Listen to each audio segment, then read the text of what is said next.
نه بریشته بیارش دست آتیشش تون نیست؟ نه خوب باده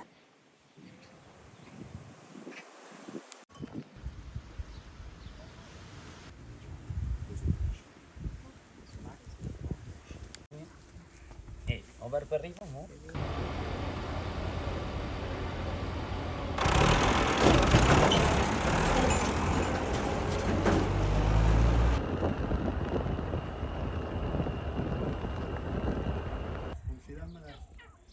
Ahí se te oyó así.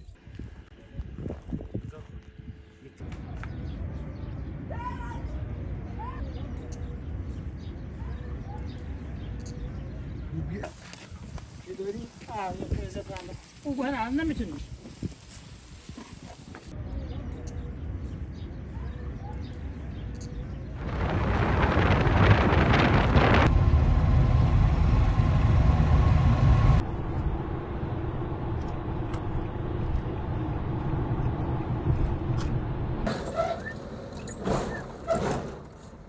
چی شد؟ ماشین خراب شد. اذیت نکن. ماشین خراب شد. جان تو ماشین خراب شد. یعنی خاموش کرد؟ خاموش خراب شد. به من برم این بزنم بالا.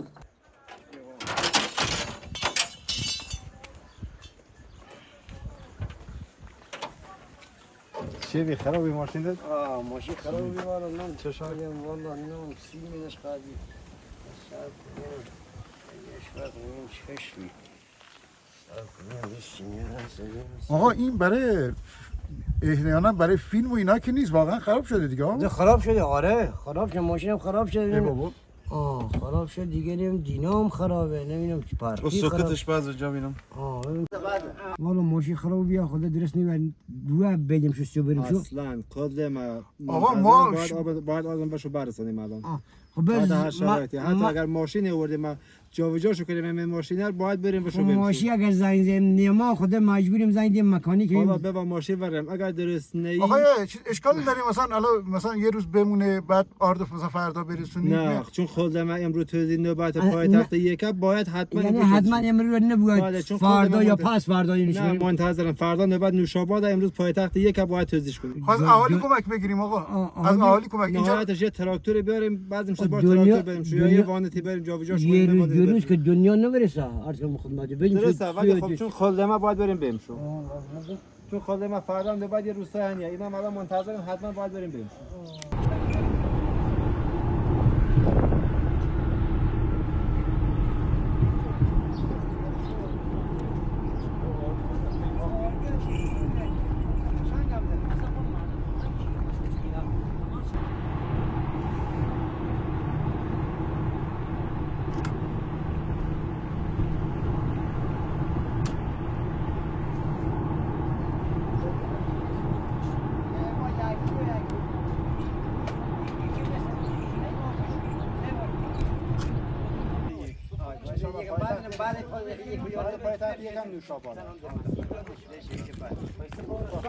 بردم دیستنم بیاری و حرکت کنیم الان بعد صاحب کو سگو نذار ها دیم بعد دیم بعد روشن شد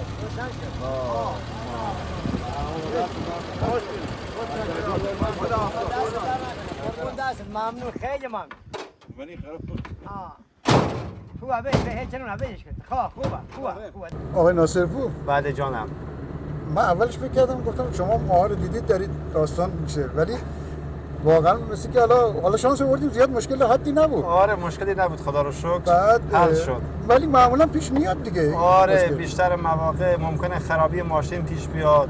جالب بود که شما تاکید داشتید که حتما آرد باید امروز آره چون تعداد روستاها بالاست ما هم برنامه داریم هر روزی نوبت یه روستا. خیلی از مردم ممکنه بهشون نشد توضیح داد که آقا علت چی بوده یا حالا ماشین خراب شده. آره الان تو روستاست فصل کاره بالاخره اهالی دارن کار کشاورزی انجام میدن مصرفشون بالاتره کارگر دارن بالاخره نیاز دارن باید به موقع بهشون برسه که بتونن کارشون رو انجام بدن حداقل دغدغه نون نداشته باشن.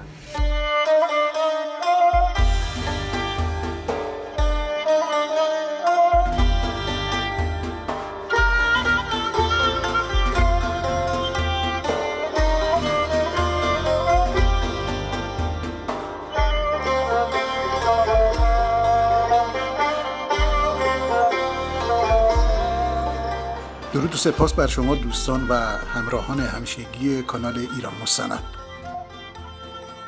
اینجا لرستانه، اومدیم استان لرستان. خدایی لرستان زیباست. اینجا هم که تو تصویر میبینید خرم‌آباد مرکز استان لرستانه.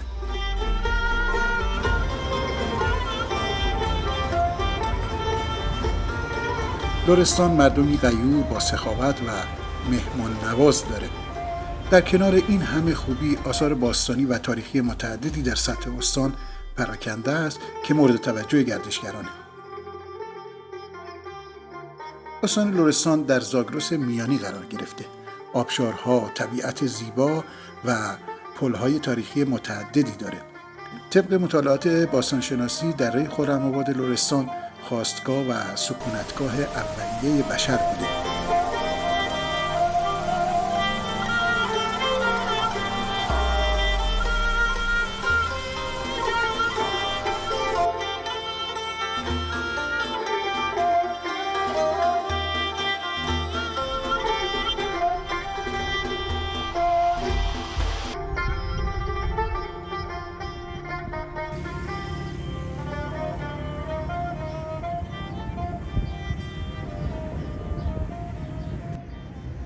خب میایم داخل شهر خرم‌آباد چرخی بزنیم. در داخل شهر خرم‌آباد که بچرخید دریاچه زیبا و خوشرنگی به نام دریاچه کیو نظرتون رو جلب میکنه که بسیار بزرگ و زیباست. این دریاچه یکی از بزرگترین دریاچه‌های درون شهری ایرانه با 7 هکتار مساحت. این دریاچه خودجوشه و اونطوری که از اهالی شنیدیم از چشمه‌های سراب کیو و مخمل کوه لرستان سرچشمه میگیره. حدود 7 متر هم عمق داره، از 3 متر تا 7 متر و یکی از مراکز مهم گردشگری اهالی خرم‌آباده.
و اما مهمترین جاذبه گردشگری تاریخی شهر خرم‌آباد همونطور که میدونید وجود قلعه فلک الافلاکه که به زیبایی در میان شهر استوار ایستاده.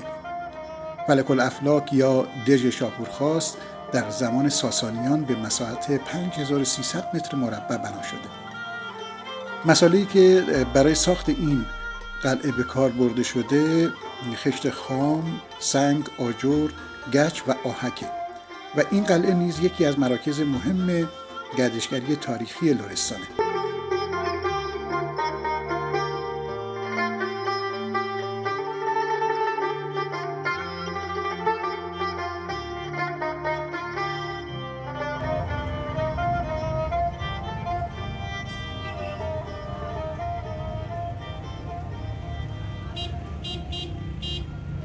مردم لرستان از دیرباز اهل تلاش و کوشش بودند و کشاورزی در این استان رونق خوبی داره. اونم به خاطر اینکه آب فراوانی داره. یکی از محصولات قدیمی و مهم استان گندمه که خوشبختانه درو گندم همزمان شد با سفر ما به لرستان. و همونطور که اول ویدیو مشاهده کردید اصلا ما اومده بودیم که راجع به گندم و تحویل گندم و تبدیل اون به آرد و رسوندن آرد به روستاییان مستندی تهیه کنیم که خب دلمون نیومد بخش کوچکی از گردشگری این استان رو با شما به اشتراک نذاریم.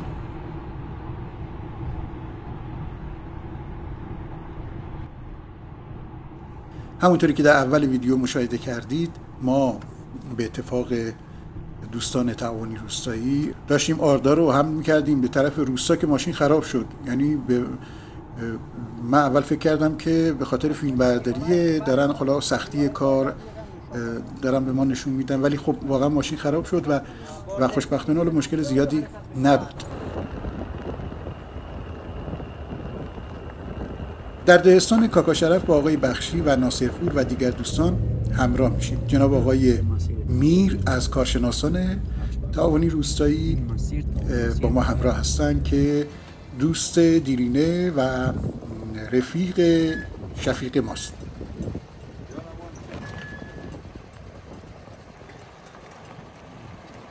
کار توزیع آرد روستایی رو عارضاً به حضورت انجام میدیم در منطقه دهستان کاکا شرف، شامل 17 روستا، جمعیتی بالغ بر 2250 نفر، ماهیانه 420 کیسه آرد بین اهالی درب منازل تحویل میشه.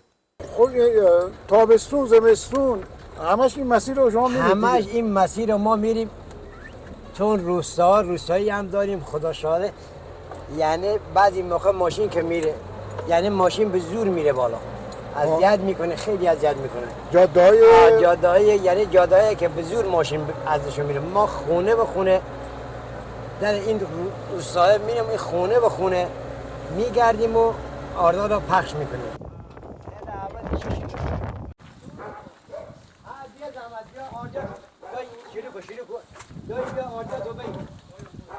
سه زحمت بکش کارت مدیتن بیار بیا تا آردت بده. کارت مدیتن بیار.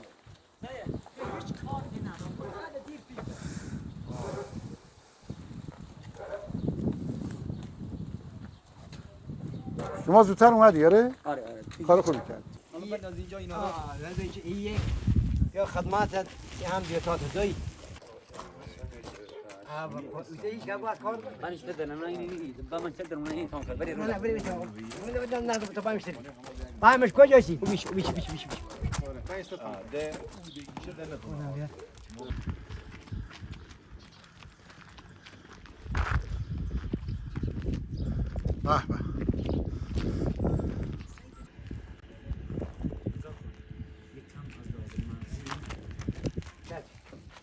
یکی سنه بو بارسیز ماشاءالله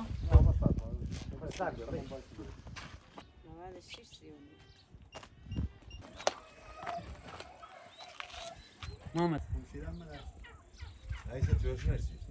هونه بوایی لبخند بزن. آفرین بلدی قشتی به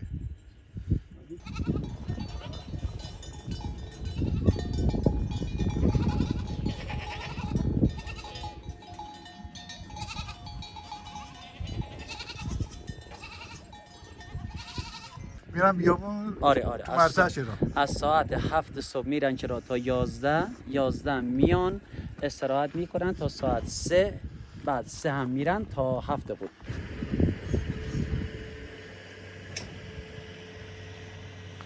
چه سوال خاص دوباری چه دونی من درس چه با دیوان من دیدم دامازش می درس نژاد خوبی هم هست. بهترین نژاد برای ما روستایی با کمترین هزینه رشد میکنه. تا خالی هم چیز چاپ میشه. بله ماشاءالله اینجا خودت یه مجموعه در واقع کامل زندگی روستایی رو دارید. آره خدا خیرت بده. ممنون شدم. خواهش.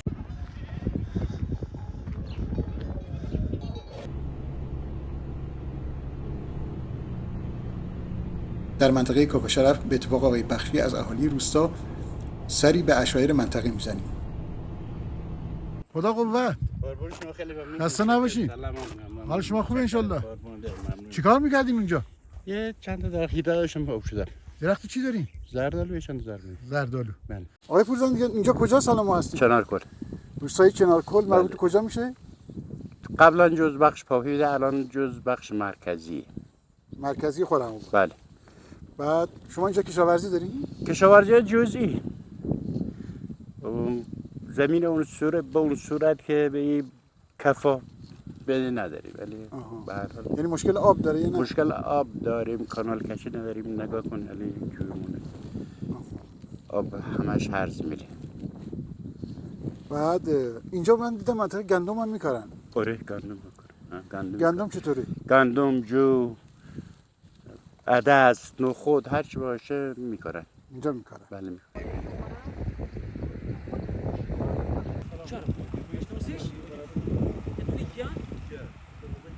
آقای پاپی اینجا کجاست؟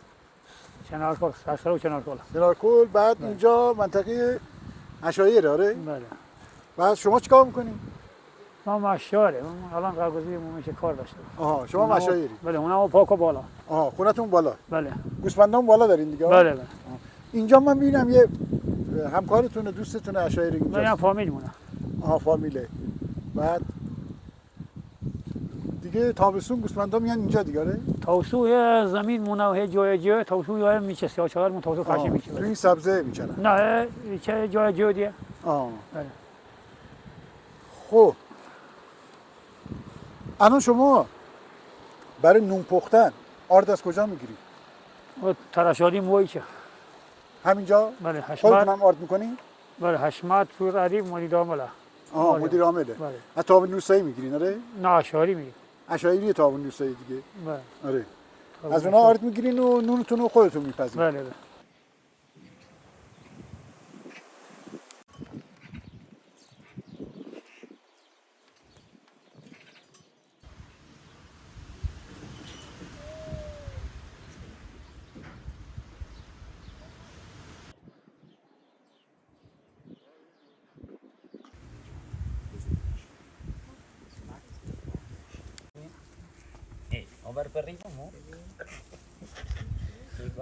این خالمه نازفری محمد نیا. آها خالتون. آره. خاله اون چیه وستین روسری وستین بهش چی میگن؟ گلولی بهش میگن؟ آره این گلوانی زمان گلوانی قدیم. این قدیم. گلوانی قدیم و دوره قدیم که گرمه اشار میریم.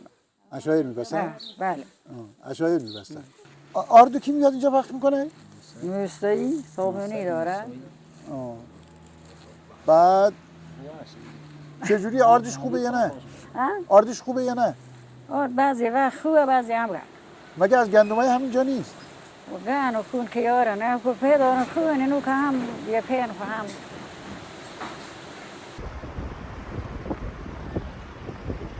قرار شد امروز بریم پل دختر یا پل دختر در دامنه رشته کوه زاگرس.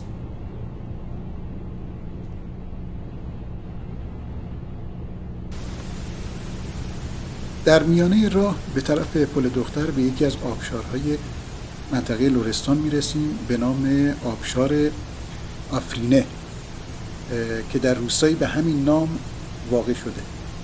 این آبشار یکی از پرآبترین آبشارهای لرستانه که در نزدیکی پل دختر در روستای آفرینه واقع شده. مشاهده جریان آب در میان صخره‌ها مسیرهای باریکی درست کرده که از بالا بسیار دیدنی و زیباست. روستا دقیقاً در کنار آبشار قرار گرفته و اهالی روستا از ماهیگیری گرفته تا آبتنی و استفاده آن برای کشاورزی بهره می‌برند.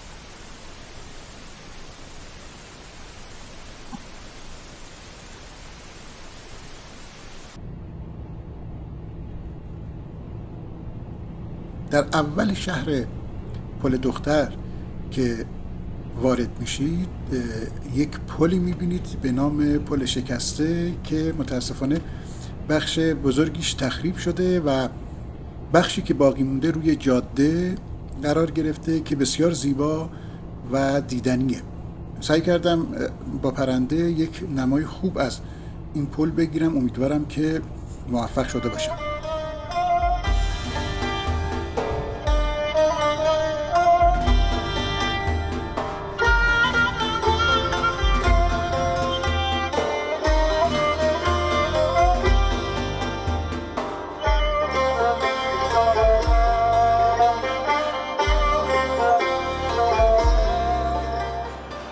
این پل به دوره ساسانیان برمیگرده.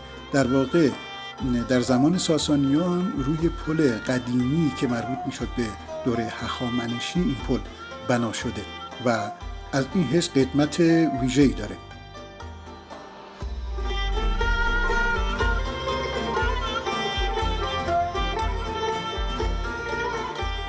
خب در پل دختر به اتفاق دوستان تعاونی روستایی به دیدن کشاورزان گندم و فعالین بخش تعاونی روستایی میریم.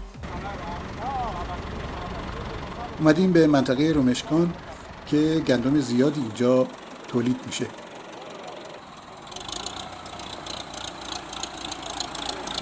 خسته نباشید. ببینیم چند تا کشاورز میتونم پیدا کنم باشون صحبت کنم و این پیرمرد دوست داشتنی که روی تراکتور نشسته و بسیار جذاب و بامزه. پدر جان خسته نباشی. خیلی ممنون. خودت خسته نباشی. اهل همین روستا هستین شما؟ نه، دروی بازوان. چند ساله کشاورزی میکنی؟ نزدیک 60 سال کشاورزی، هم قسم کشاورزی. چند سالتونه؟ ها؟ 80 سال. خدا عمر و سلامتی بده به شما. خیلی ممنون. گندم یه خورده راجع به گندم برای ما صحبت کن. گندم دیم الان اذیت میشه، درسته؟ ولی امسال کم بارون کم آمد. بارون کم بود. بارون کم بود، یکم اذیت شده. گندم آبی چی؟ آبی خوبن، آبی خوب، آب خوردن. آب دادن.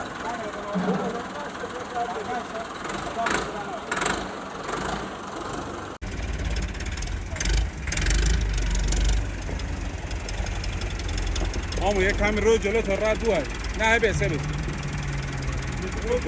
آمو یک کمی رو جلو.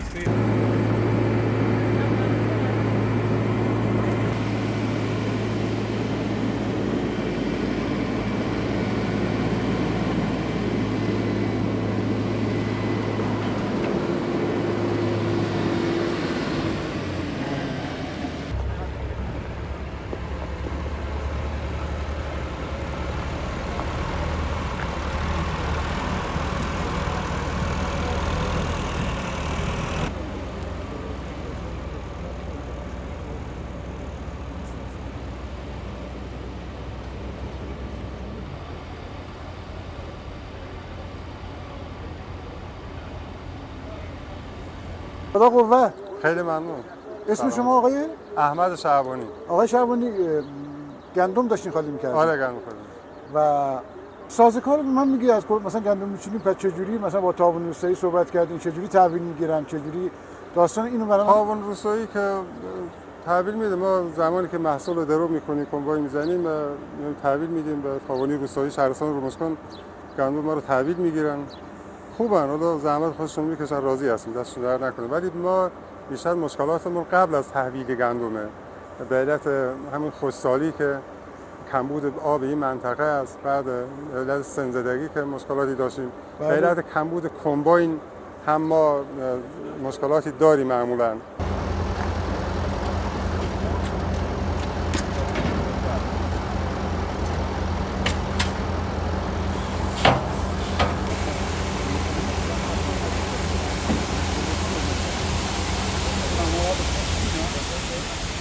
خدا قوت.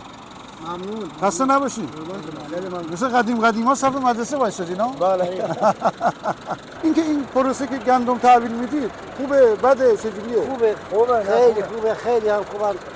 آفرین، زنده با ما خند زنی تمام گذاشتن واسه تحویل گرفتن. یعنی به واقعا خیالت راحته یا نه؟ خیالم راحته. ما اگر خیال نبودم دیگه میبولید پلو خیال، ولی درست اینجا بهتره. خدا خیرت بده، سلامت. حاجی پرداخت‌ها چجوریه؟ پرداخت‌ها راضی هستین یا نه؟ آره راضیم. حالا من به هر حال هر کاری دیر و زود میشه دیگه، این کارا دیر و زود داره ولی خب سوسوس نداره خودش. آره سوسوس نداره. بله. به اون وقتی که در واقع گفتن پرداختن صورت میگیره. درسته؟ خب چه مشکلی دارید؟ حالا مشکل همین مشکل ما فقط موقعی که برای سم برای سم و کود و اینا مسئولش کجا میشه؟ جهاد کشاورزی جهاد کشاورزی. آره این سم بزنه که مردم اذیت نشه. دست شما در ممنون، تشکر. برای من جالب بود که وقتی میخوان گندم رو تحویل بگیرن یه چند تا آزمایش تقریبا سنتی انجام میدن. حالا میریم میبینیم و بیشتر آشنا میشیم.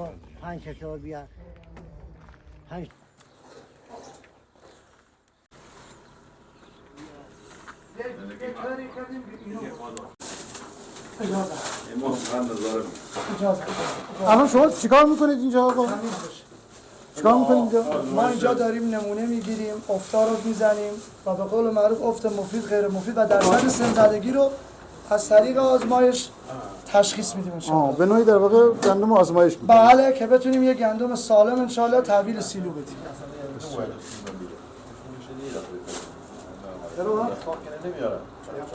آها هم بیاریم و کاردکی ببینم ناره یارو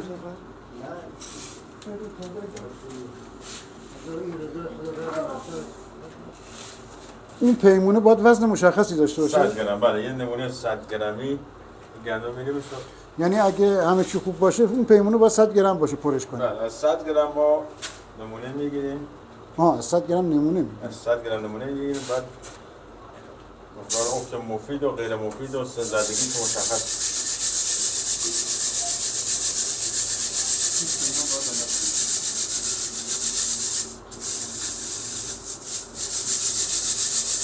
کم 30 ثانیه.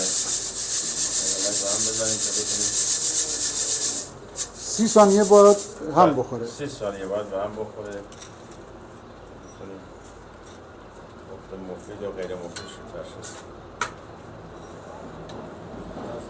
خیلی تقریبا 3.5 یعنی 3 گرمش مفیده. یعنی 3 گرمش مفیده؟ بله یه 2 گرم مفید 2 غیر مفید. خسته نباشید. ممنونم. خوبی؟ بزرگواری ممنون. تو برای تحویل گندم مشکلی نداری؟ نه مشکلی نداره. خدا قوت. بزرگواری ممنون. خسته نباشید. سلام علیکم. الان دوباره میری بار بزنی بیا. آره میخوام برم بار بزنم. بفرمایید. بزرگواری خسته نباشید. قربون شما.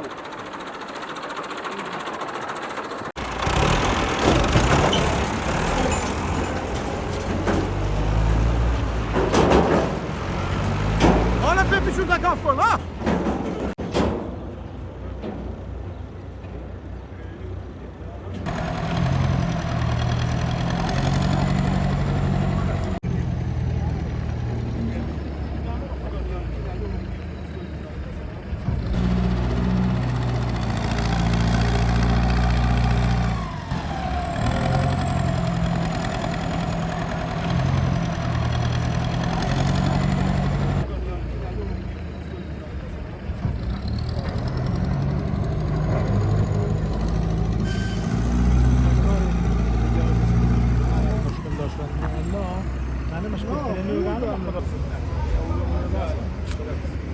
سلام. سلام علیکم. شما خیلی خوش آمد. سلامت باشید. خیلی خوش آمد. آقای شارافی رئیس اداره برادر دارن. سلامت باشید. خیلی خوش اومد. ساده در خودتون. بله بسیار عالی. بفرمایید. چند کیلوه؟ 37 گرم.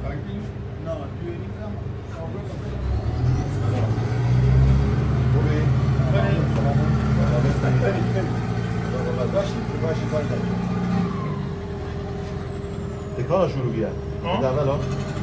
یه قصه ما خدایی شروع کنیم ها. کجا هستی؟ شهرستان پل دختر استان گورستان.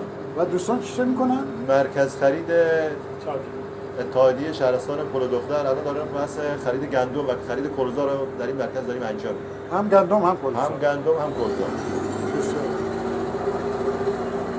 نه مفیده. کلوزا نه این کلوزا راست آره. کلوزا هم اشتباه زیتونه.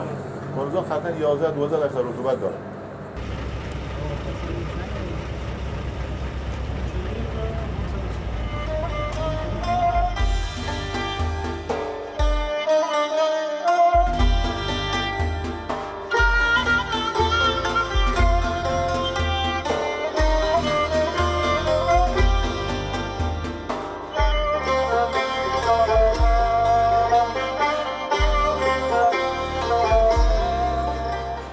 منطقه لرستان یکی از استانهای پرآب کشوره که البته در خشکسالی‌های اخیر این منطقه نیز مستثنا نبوده، ولی کماکان هنوز آب کافی در استان جاریه.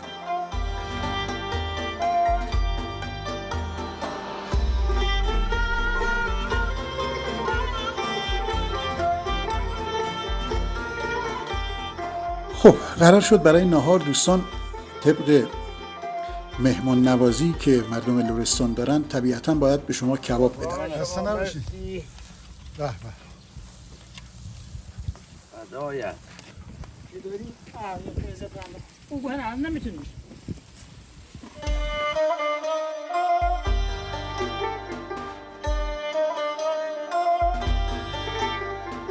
در منطقه کوهستانی نزدیک به رودخانه سیمره که مرز بین لرستان و استان ایلامه رفتیم که بسیار زیبا بود. گذشته از این که رود سیمره در این منطقه جریان داره، آبگیرهای متعددی در بین کوهها وجود داره که به رنگ آبی و سبز که بسیار دیدنی و زیباست.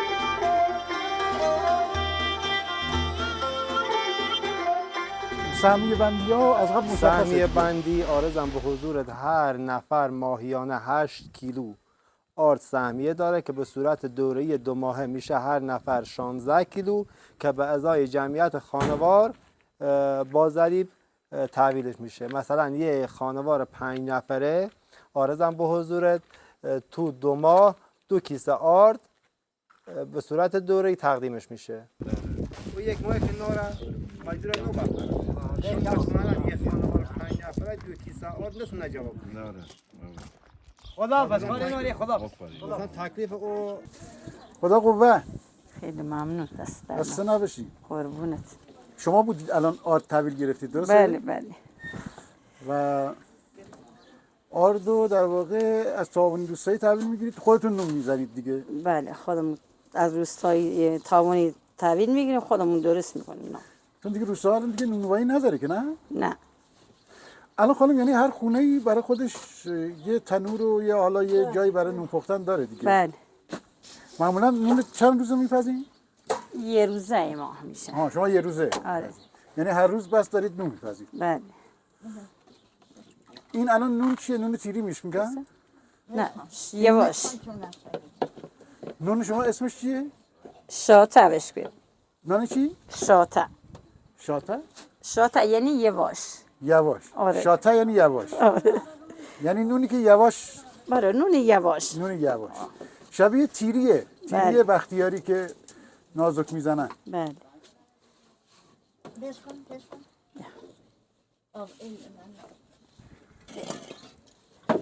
خب خانم شما نظرت راجع به این آرد چیه؟ یعنی سیستم پخش آرد خوبه، بده، چجوری باشه؟ خوبه. چرا بده؟ چی باشه بهتر باشه؟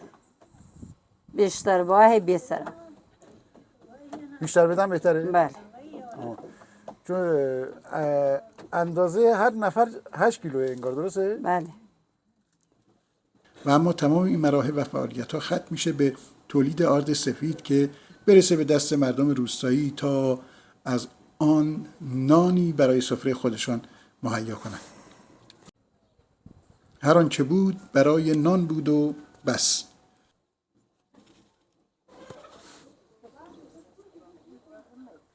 امیدوارم از این سفر خوشتون اومده باشه. آتیشش تون نیست؟